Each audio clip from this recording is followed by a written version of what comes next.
All right, welcome back. Episode What's up? 2. Episode 2 of Almost Athletic Podcast. We're We are here. past the pilot phase. I'm Joseph, here with Sumner. How you doing, This is Sumner? now our full-time job. I quit my job. Yes. Joseph has dropped out of school. We have official podcast set up back here. Not official. It's Yeah. probably, this is a working studio. You know what I'm saying? Yeah, mine's a working studio too here in the library. I'm waiting on a lease to open up so I can rent out a spot. Yeah. Rent out a studio space. Yeah, that'll be good whenever we get in the same city. Yeah, that'd be nice. Well, how you been? Tough loss last night for both of our teams. Yeah. What do you think? Well, first of all, both Tennessee men's and women's basketball absolutely just like I don't even know what to say. Did you see the women's game? The women's was the worst. The women's was the worst. The women's was way worse. What are you doing? I've been first off, what are you doing? Second off, I've been an advocate of this for a few years now. Banked 3-point shots should not count. What do you think? I'm gonna have to disagree there. The bank's open on Saturday. The bank is open, but those people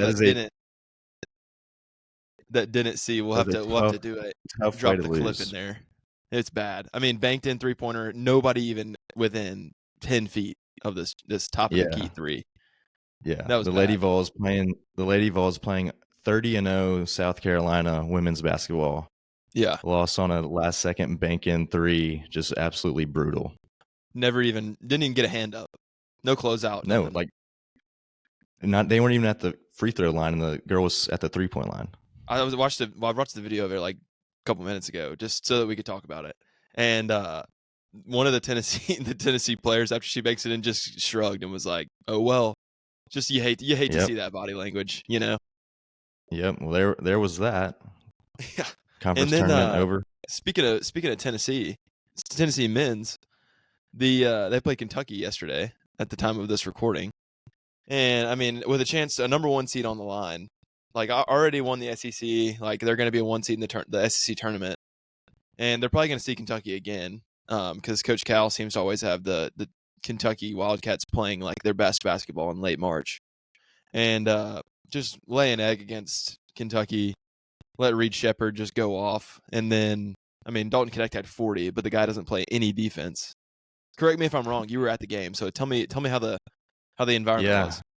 Yeah, I was there. It was loud. I will say it was a pretty crazy environment, but Kentucky shooting over 50% from three-pointers, they just simply weren't missing. Every time Tennessee kind of got back in the game, it was just Reed Shepherd or one of the other guys just absolutely silencing the crowd. That lefty hit like 8 threes or 7 threes. Yeah, he had a ton. They put on a clinic, but it was fun, and it got close there at the end. They were making the Tennessee fans believe, and everyone courtside and down below, all the old people leaving with 2 minutes left. I'm like, it's a 7-8 point game. Like, it's not over. Anything can happen. How are y'all? Anything can happen. They're that close leaving, and stuff like that makes me so mad. My cousin was front row, right behind the goal in the student section. Yeah, that's crazy. I think he got there like really, really early. And I got there an hour and a half before tip. Was row 18. So nice. Is the student section general admission for the basketball games? Yeah, it is. That's nice. That's really nice. Well, tough L for both Tennessee men's and women's basketball. Also a tough L for the Memphis Tigers. They got to win their conference tournament. If they want to in the big dance, they got to win their conference tournament, which just sucks. And they don't have a double bye. Yeah, they got to win. I think 3 or 4 games in a row to be conference champions. Is the Penny experiment / career a waste? It's not a waste. We'll see what they do, but finishing 6th in the American with the talent he has, you just simply can't be doing that. Not even just that. The talent that he has year after year is they always are bringing in either 5 stars or good transfers, right? And which last year was pretty tough consistently getting not. Yeah, last year was tough. FAU in the first round, they go on to the Final Four, but this year there's not an excuse. You can't top 10 in the nation to 6th in conference, having to win your conference tournament to go to the NCAA tournament. Yeah, we'll see. I'm glad I'm not in charge. Be a tough fire, that's for sure. Tough decisions to be made there in the Memphis Athletic Definitely a tough Program. fire. Definitely. Um, They well, will. just to give the people a little bit of an agenda for the day, we're going to do quick training update and then go into the how and why of why we do these months and months of training and push ourselves, and then we got a burning question for you that Joseph has brought to the table, and then another gripe of the week, and then we'll get out of here with a good word. How's that sound? Sounds good to me. Did I I hope hit they everything? enjoy. All right. Yeah, that's everything. All right, cool. So Well, let's get into what's it. your training looking like? We'll start off with you. What are you doing So nowadays? I guess this is also kind of a little bit of a race preview pod for me. Race Let's in freaking 6 go. days. Yeah, let's freaking go. 6 days from now, racing the Nashville St. Patrick's Day half marathon. Just some race notes. It's an out and back course, so considerably flat. I think there's literally. I looked at the elevation chart yesterday in prep for this, and not a whole lot of elevation. Little bits of up and down here and there, but really the only like peaks on the map are at the very beginning and the very end, and it's a quick up and down. Yeah. So Do you know what the feet elevation gain is? I think it's around like 220, 250, like not a lot total. That is not bad at all. No. So should be fun. Down the banks of the Cumberland River also that cuts through Nashville. So it's like South Nashville up through the north part. So we start in south on the river and kind of come up and around with the river and then come back. There's a little loop there at the end and then it kind of comes back around. So on that turnaround, are you going to be passing Baker on the way back, or is he going to be waving at you? I think we'll be pretty close. We'll probably be pretty close. Like we'll probably All right. be together. I would think most of the race. There towards the end, he might, be a minute or two ahead of me, maybe 3. Okay. But I'm excited. I'm really excited more to see how he does and how his friends do that are also doing it with us. Yeah, that'll Not be a fun. lot of training between the two friends. Like, I mean, I've been logging probably 20-ish miles a week in prep for this. Baker probably around the same. But the other two guys that are doing it with us, I'm not sure how any of them have been running. Not consistently, at least it seems. So curious to see how they do and their times. I hope they listen to this. And Yeah, if they prove you listen wrong. to this, hey, this is a call out to you. I mean, let's get it in gear. Let's finish all under 150. But I like that.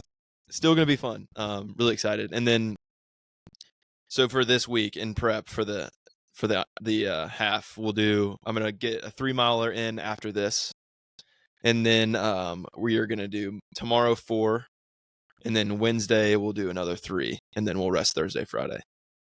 How does that sound? Carbo load. Carb load up. for sure. The problem is, okay, so here's another interesting topic that we can talk about. I think I'm celiac. I have no idea what that means. It's like gluten intolerance, like severe, like you can't. No. Dude, my ring finger has been swollen all week for it was like From fat what? yesterday. I think it's from eating gluten. From what? The Gojo? No, that's not. I don't think that's gluten in it. But I think it has something to do with it, dude. And just always inflammation in the knees and in the ankles and the shoulders. So I'm going to get allergy tested actually tomorrow to see kind of what's going on, or some sort of autoimmune disorder where I just am chronically inflamed. It's But COVID. that's a developing situation that we're gonna have to monitor. Yeah, that's actually true. I So hope for the best results. Me too. I hope for the best. Oh, also for this race, finishers get a St. Patrick's Day sugar cookie, green glitter sprinkles. They get Nice. a medal, obviously, and then we get a pint glass for beer. So Heck yeah. But if you're nice gluten free, you nice can't have little any of gift that. So True. I'll have to have a cider. true. Yeah, those are usually fruit based. So Yeah. all right, your turn. You tell us what's going on in Ironman world.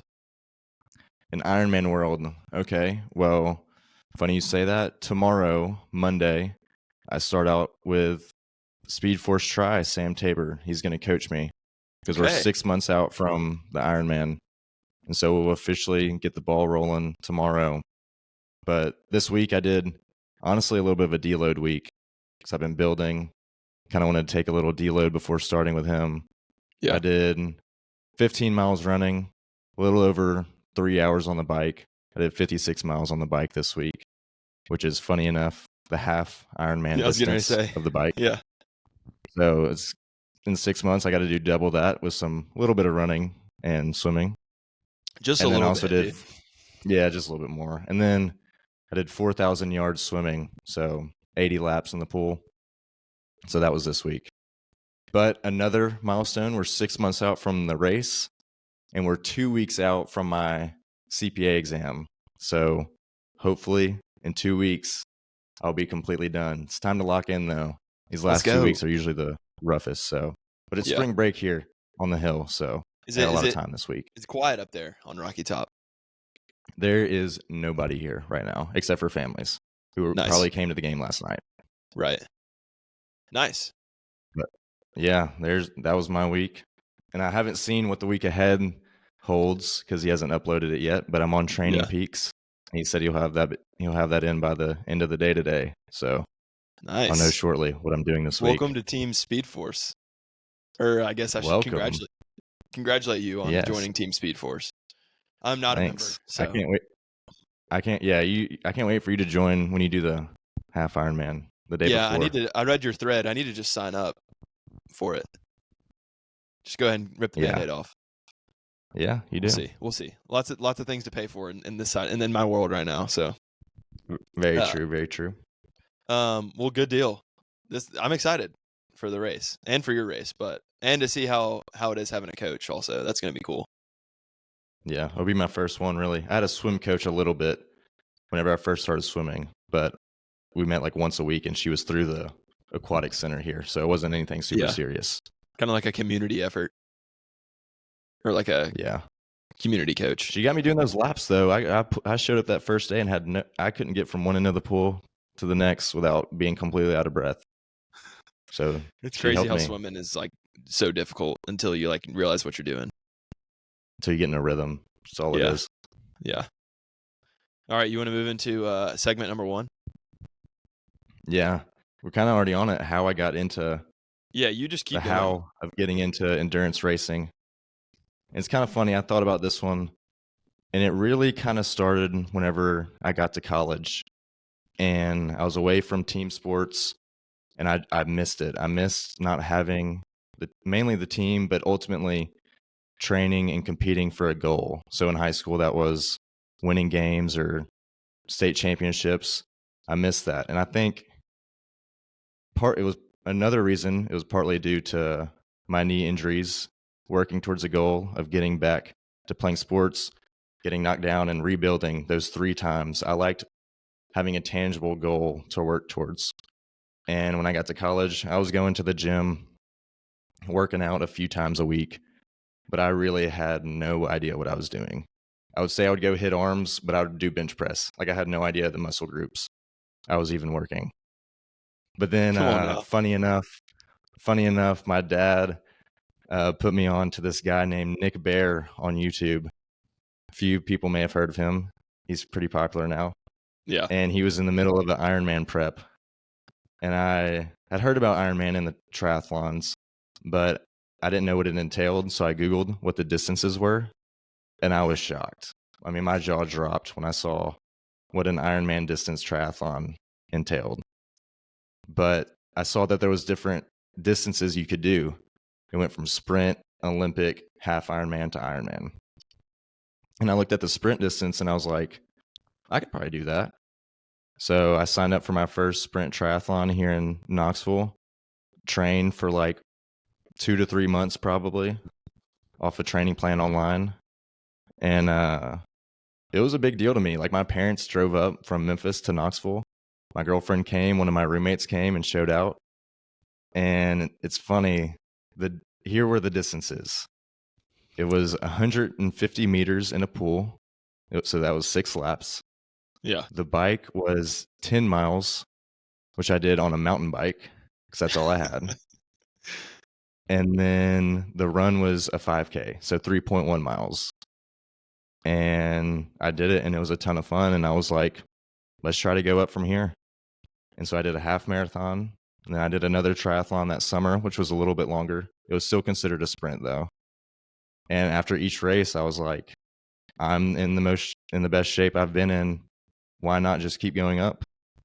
So 2 years later, I've done 2 marathons and 2 half Ironmans, and I'm ready to tackle the behemoth, I guess, as much as I can be. It's time. Might as well keep going. And do the full distance. But yeah, that's kind of how I got into it. And it's kind of funny.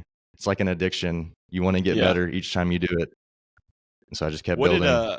What did Big Joe say when he sent you the Nick Bear video, or like put Nick Bear on your radar? Well, so I'm a YouTube guy. I know you're a YouTube guy. My dad, funny enough, is a YouTube guy, and he liked Nick's like weightlifting content. Yeah. And I would see his like BPN, he would get his protein powder a lot.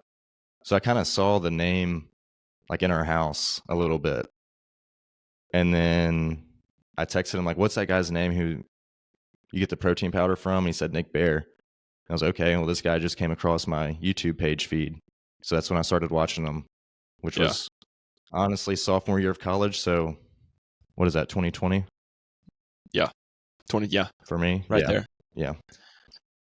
Yeah. That's how I got into it. What about you? Yeah. Dude, kind of similar. Well, I also remember seeing like a half Ironman video. It was a Yes Theory video. And they kind of do stuff to like, it's like basically get out of your comfort zone is kind of their whole mantra. And so I remember watching that and being like, like the excitement of like them being so excited is pretty cool to do that, like to be under that much like stress. And so moved to Nashville after college. And, during college I was, in and out of the gym, you're not super consistent. And so did what I could, and then started running kind of my senior year of college, and didn't really understand how to run. I would just run 1 mile as fast as I could every single time. And I was like, there's got to be like a better way to do this. So, and I'm obviously not doing it that way. So just kind of like stopped running. Post college and graduation was just busy, and I was looking for a job. Anyway, found a job, and then like 6 months in, during the summer, I was just like, man, like I haven't been to the gym in like 2 months. Like, what am I like? I didn't have like any sort of consistency. So I like one day I was like, man, I need to like start to figure it out. So I remember it was July 4th week, and I had just gotten back from the lake, and I stepped on a scale, and I was 204, 202. Woo! And I hadn't been, and it's not like I looked fat. I was just like, my face was like big, and like I was like, I'm on the edge here. I'm either gonna go fat or I'm gonna figure it out real quick. And so I decided to try to figure it out, and started going to the gym every day before work. 5 a.m. Like I was like, I'm not the whole month of July into August. I was like, I'm going to like hold myself extremely accountable. I'm going to eat good. Ordered some protein powder, and I was like, I'm going to like take this seriously.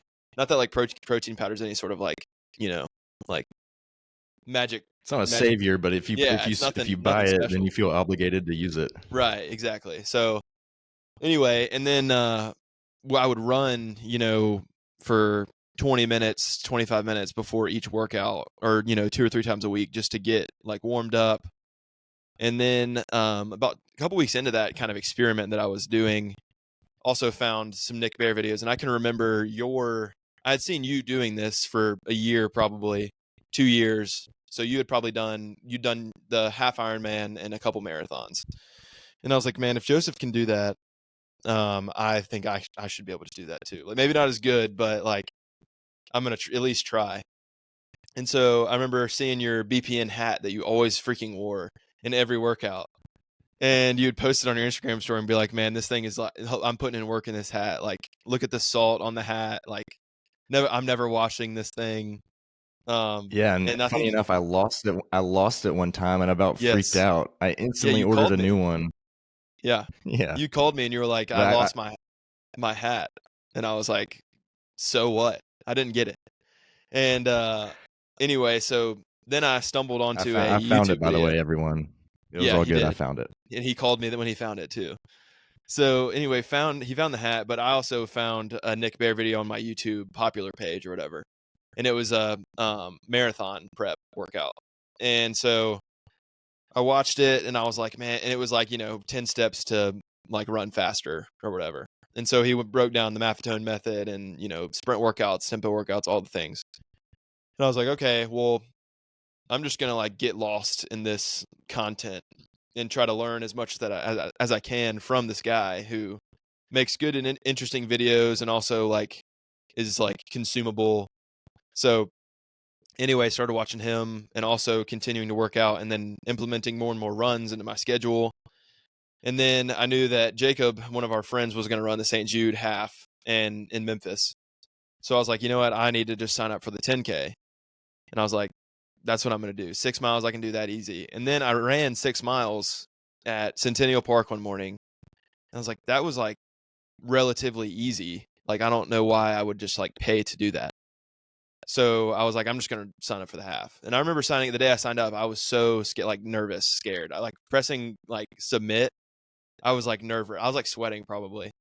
And Well, it's gut wrenching because it's $120 and yeah, you got to go actually race.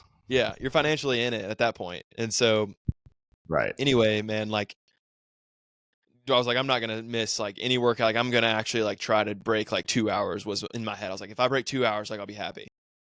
And I told everybody that in the office and all that. And so one of the guys in our office had run a couple before, and he's like, yeah, man, 2 hours is like a good goal. And so anyway, ran it. It was like a 149, like 55 or something like that, like right under 150. And I was like, let's freaking go. Like that was like, I felt like I was, cruising most of the race. Like the last mile hurt, but like, I was like, I can do that again. And so eventually from there signed up for an Olympic triathlon in May of 2023. And that's when I kind of got into the triathlon world and like also watched some more videos about swimming and, what to buy. And I'm a gearhead. I've always have been, whether it comes to football gear or golf gear, or in this case, triathlon and swim and bike gear. Like I'm obsessed with like collecting and like acquiring new gear. So anything I can do to have like something to take care of and like something to be proud of, I'm all about it. So anyway, that's kind of how I got into it. But if you want to share kind of like why you keep doing it, that'd be cool. Yeah, I'll take that away. I will say it's funny you mentioned you running a mile as fast as you can and trying to get faster every time. That's exactly how I ran, like in high school and all that. If I ever went on a run, Yeah. I'd go to Shelby Farms, do the 2-mile loop around the lake, and try and beat my time from last time. Yeah. And it got to a point where like I would have to stop and walk, and I would talk to Yeah. my friends and be like, y'all can make it all the way around the lake without stopping? And they're like, yeah. And I'm like, dude, what am I doing wrong? Yeah. Like I should be able to do that.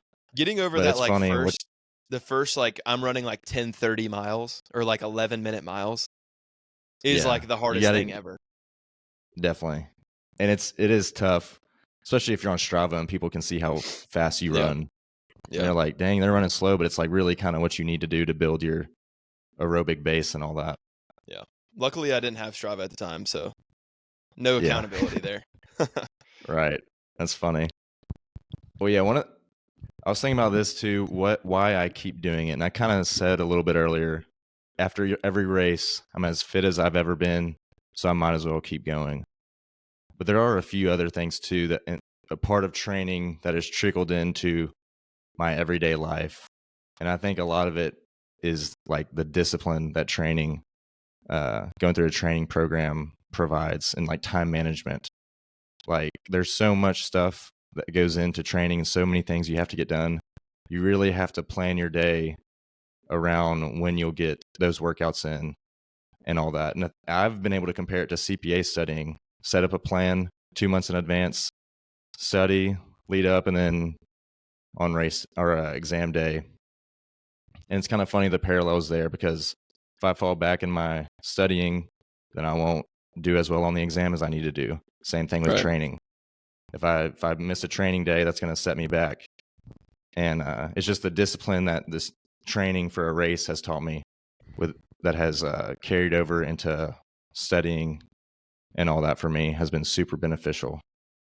also there's a part of confidence building, getting me out of my comfort zone, like going to these races, not knowing anyone, um, learning to meet new people, handle tough situations, even if it's fixing a flat tire on my bike. It's something that's difficult and new, and that has carried Done that a over couple times. into my, yeah, unfortunately, too many times I've had to change a flat tire. But it has taught me to deal with other aspects of my life in the same manner and learn how to learn and that sort of thing. Yeah. And lastly, I'll say I've had some great experiences doing these races. I've gone Yeah. all the way from Atlantic City to New Jersey to Austin, Texas, and it's been fun. And I would not have been able, or I would have never gone to those places if I didn't sign up for a race there. Yeah. Which has been fun.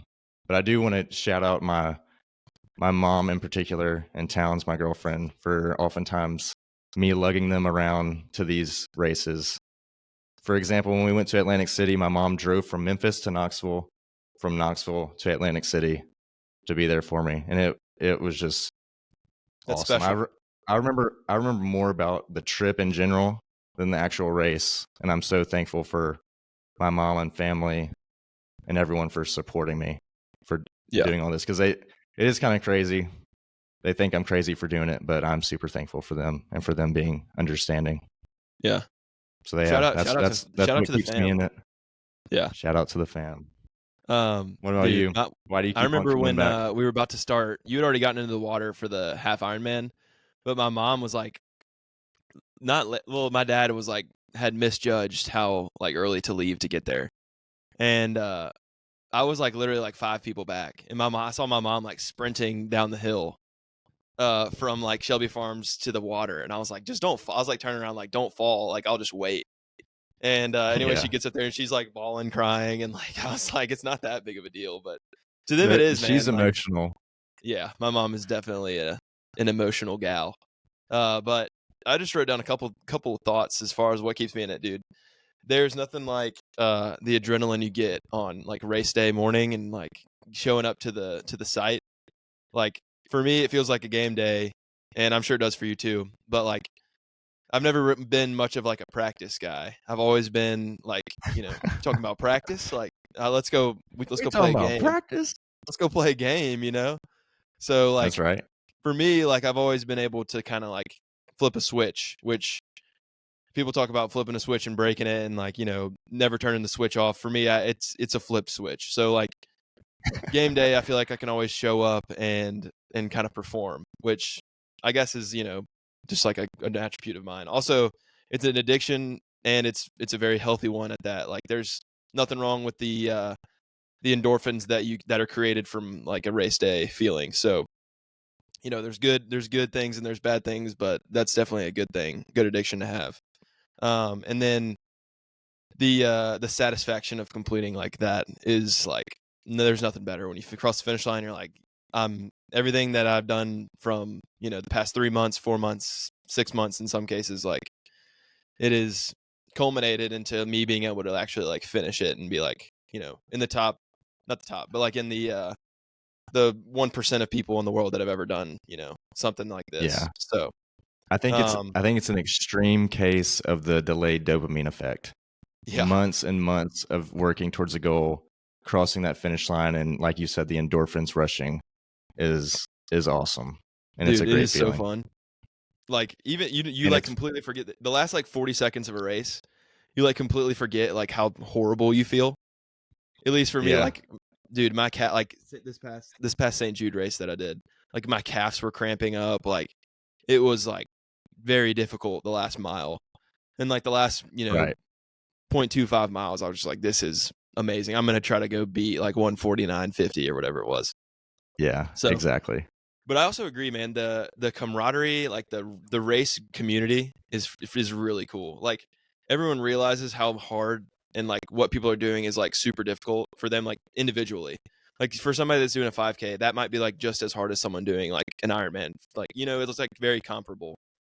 So like yeah, there's stages of it all, and like I think everybody kind of like understands because they've either at one point done the 5K for the first time or done the like even if they were 10 years old when they did their first 5K, like everyone kind of remembers like the hurdle that it was to like hop over, however big or small it was. So, yeah, man. Definitely. We could go on and on about all that we love about it, but that is definitely one of the coolest aspects. Like I've Yeah. met people that I never would have met before. Do you remember And the one time when we were going to eat somewhere? You were home in Memphis for some reason. And I was like, if you do that, you were training for the Ironman. I was like, if you do that, I'll do one too, or something along those lines. Because I've never I don't forgotten it. remember that, but I'm not surprised it happened. Yeah, I remember telling you that, and I was like, if he does that, like I'm actually gonna do it. So I felt like I've Yeah. honored that commitment thus far. Very true. Um, You mentioned the 5K thing. I want to share a funny story real quick. My dad said he listened to the last episode, so this will be Okay. the test if he listens to this one. He signed up for the St. Jude 5K 2 years ago, I guess now, and I was very proud of him. He would go to work and come home sweaty. So where were you? Well, he was on the green line running, getting his 2 miles in or so. This is the funny part, though. He was getting nervous for the race, and I was trying to tell him like how to go about it and all this. And he goes, "Man, I really hope they have some snacks on the race course." I'm sure they did. It made me I'm laugh. sure they did. Yeah, you need Big Joe's got to keep fueling that. is important.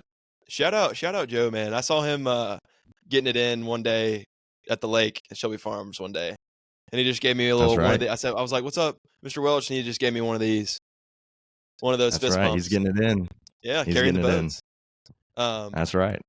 But also one more thing, and then we can move on. I wrote this down, and like racing teaches you so many things, like having a positive attitude, like staying on routine and consistent, healthy diet, and like all these other things. But like you never stop like getting better at those. I feel like no one's gonna perfect like consistency or perfect a diet. Like there's people who like, at least in our world, like we're never gonna be, or at least never, but like we're never gonna.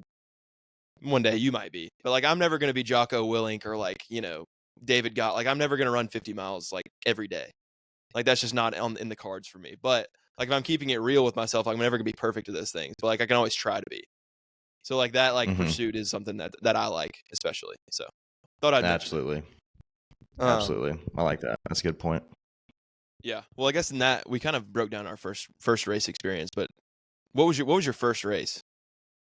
That sprint. It was that sprint triathlon. I said the super short one. I don't remember my times. I could probably find them, but yeah, it was fun. It was a very small amount of people doing it. Yeah, I feel like this race this weekend is going to be a smaller race. I think it's like in the hundreds, like 200 or 300, maybe 400 people that do it. Got to mentally lock in. Probably not as big a crowd. I might throw on like an hour, like a podcast on my watch, but we'll see. Just to like kind of have some chatter going. Like I said, I'm a gamer. I feed off of the fan, and I always want fans there, always, no matter what. All right. Hey, hate me if you want to. So what's your burning question? Yeah, this one came up today between me and some of my buddies, and it's about an elevator. How much money? This is really switching gears to what we were talking about. Yeah, but I think this is an important question that everyone I think should consider in this super hypothetical scenario. Would you take $50,000 whole U.S. dollars tax-free to not be able to take tax-free to not be able to take an elevator ever again in your life? With this one stipulation, if you are in a wheelchair and cannot take stairs, if you're physically incapable of taking stairs, you can take the elevator. But barring that, would you take the $50,000? That's an interesting caveat there at the end. The wheelchair Just does. Think about it. If you're like literally on your deathbed, then you just simply can't take the stairs. Yeah. I'm taking the money. I'll say it. I don't use elevators that much anyway. Yeah, but like what if you? I can't think of a building that I've been in the last 10 years where I've been, or even the last probably 10, 12 years that I have been in where I was like, I have to take the elevator, otherwise I can't get to either my room or like to where I'm going. So I'm taking the Here's money. another hypothetical. You get the biggest promotion you've ever gotten. They relocate you to New York City. Hospital's there. And they're 100 stories tall. Maybe that's a little much, but they're really tall. And you have to sell them drugs, legal drugs. Are you doing it then? I'd probably would just have to avoid those types of promotions. With being all They will serious, like I couldn't ever see myself moving to New York for that in any way. So like that's what I'm basing this off of is like how many times am I going to go to New York in my life? Maybe 2 or 3 times, 4 max. And like or like Chicago or like these cities with these massive skyscrapers. Like I'm never going to go to like Dubai or where these like I'm never going there. Like I can just tell you. And like I mean, you never know, maybe this podcast will take us there one day. But like I mean, like I'm just not going to need to using it like at the beach that we go to, like we don't stay in an elevator place. It's just a house. Like, and if we do stay in an elevator place, it's not more than 10 stories. Like I could do 10, 8, 6, however many stories of stairs. And like for work, I don't go to a building more than 4 stories tall. So like I'm taking that 50 grand could be, 350 in 30 years with just compounding That is interest. true. That is the only thing that would make me take the money. But I think I'm taking elevators. And when I'm 40 years from now, I'm taking an elevator, and I don't care I about understand why you would, $50,000. because you're probably going to have 2 knee replacements in 40 years. Hey, hopefully not. We'll see. I hope not too. Hopefully not. But yeah, dude, it's the stairs for me. I mean, it's the money. Like I don't need stairs. Well, I'm good. It is the Or I stairs. don't need It's the money elevators. and the stairs. Sorry. Yeah, I love stairs is what I'm saying. I don't need the elevator. Elevators actually scare me. There's one building that I have to work in where the elevator goes like boom, like it's loud the whole way down, and I think it's gonna fall. So keep my 2 feet on the floor is kind of the. This is also something I just thought about. I actually respect people who take an elevator up 1 floor. Respect to them. They don't care what you think. They're hopping in that thing and clicking floor number 2. Dude, sometimes and they're like, it's yeah, like it's an accident too. Like I'll just get on the elevator and be like, I'm going to 2. I don't even think that it's like just 1 floor. I just like I'm going to level 2. Interesting. But that's probably just like me not really thinking about like where I'm going more than like whether or not I should take the stairs. So True. True. So you're taking the elevators? Give me the elevators all day, every day, twice on Sunday. I'll take them up 1 floor if I have to. Okay. I think I can't think less of you though. I mean, it is what it is. It is what it is. I would take the money. We'll agree to disagree. I guess so. This is the time for the gripe of the week. Are you ready? Born ready. Let's hear this gripe. Let's see if I can find some light in it. I think for the meantime, most of my gripes of the week are going to be traffic related. Last week was about my car. This week is also traffic related. So if anyone's familiar with the city of Memphis, there's a street called Germantown Parkway. And this street runs from one side of the city, north and south from one side of the city to the other. It's kind of like your main thoroughfare for the working people through Memphis. So it's very vital and very traffic heavy. So, and there's one spot in particular where Wolf River and Germantown Parkway intersect. There's a Chick-fil-A right at this intersection. And in front of that Chick-fil-A, there's a bridge. Chick-fil-A. Very popular Chick-fil-A. I frequent that Chick-fil-A. There's also a bridge in front of this Chick-fil-A. Well, that bridge apparently, according to the city of Memphis, needed repairs. And not just repairs, only on one side of Germantown Parkway. So they closed it down. They closed down this Germantown Parkway for almost, I think it was 9 days. And let me tell you, I've never been more frustrated in my life because now there's only one way to go down that street. And it's not like they opened up more sides where both traffic could go each way. No, they just closed the whole street, only one way going. And so in order to get home or to your work, or you had to take about a 10 to 15 minute detour. And it wasn't the detour that really made me mad. It was the amount of traffic created due to this issue. You should have seen it was the worst traffic I've ever seen in my entire life in the city of Memphis. Wolf River runs for, let's see, it's probably anywhere from 12 to 15 miles in length. And there was a sitting car for the first 6 miles probably to an intersection, and then probably a 2-mile break, and then another 3 to 4 miles of traffic all the way to Humphreys, because people were just trying to go down the 2 ways to get home that there were, because the main way was closed. So everywhere was traffic. Like, you literally could not go anywhere from 4 to 7 o'clock. It was like you're going to be sitting. And so, man, I was hot. I was an angry boy. But luckily today I went and did some recon, and they have since opened said bridge. So the repairs are done. I'm just waiting for the other side needing repair, because that will simply ruin my life. So that's my gripe of the week. These are some strong words. Is the most traffic. frustrated you've ever been, ruin your life. Dude, I get it. I hate traffic. Obviously, I say a lot of that in, jokingly, but yeah, but it was just the most inconvenient thing, which is what the gripe of the week is all about. How am I being inconvenienced this week? So that's how I think about when it comes to the gripe of the week. So, well, here's a spin zone to that. Think about how safe you're going to be whenever they get all of it done. They're keeping Memphis safe. I guess. Are they? Or are they just, are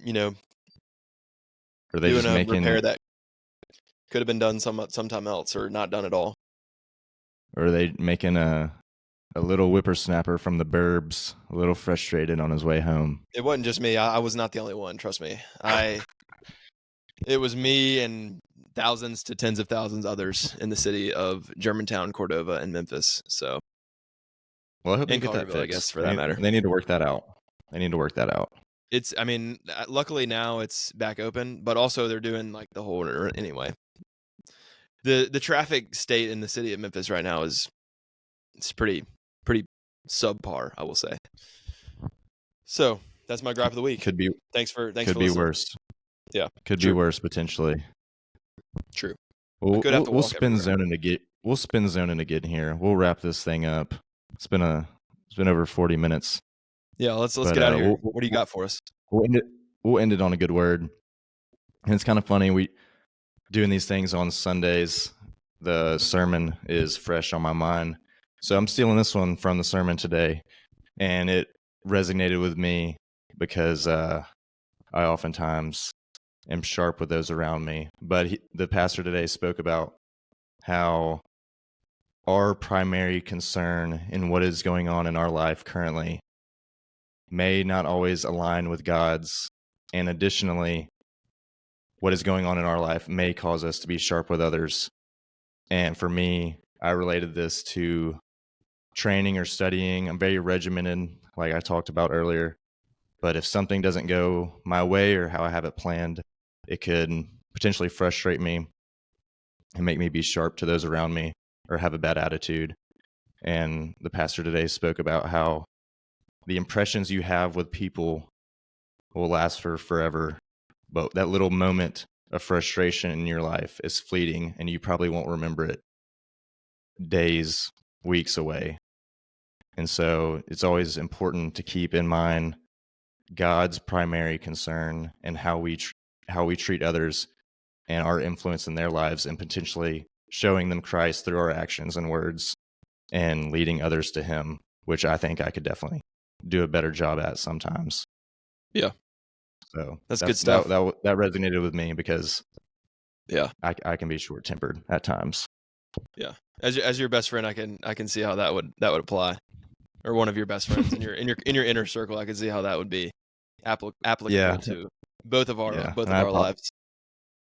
I apologize to everyone I'm sharp with, but I need to become more flexible. Probably this is a safe place. It's your universal apology place. Yeah, everyone who's been wronged by me, I'm sorry. But yeah, I thought that was a good word today, and I think that's a good way to end it. So yeah, man. Thank you everyone for listening. We have made it to the end of episode 2. We'll see you in episode 3 next week. Have a good one. See ya.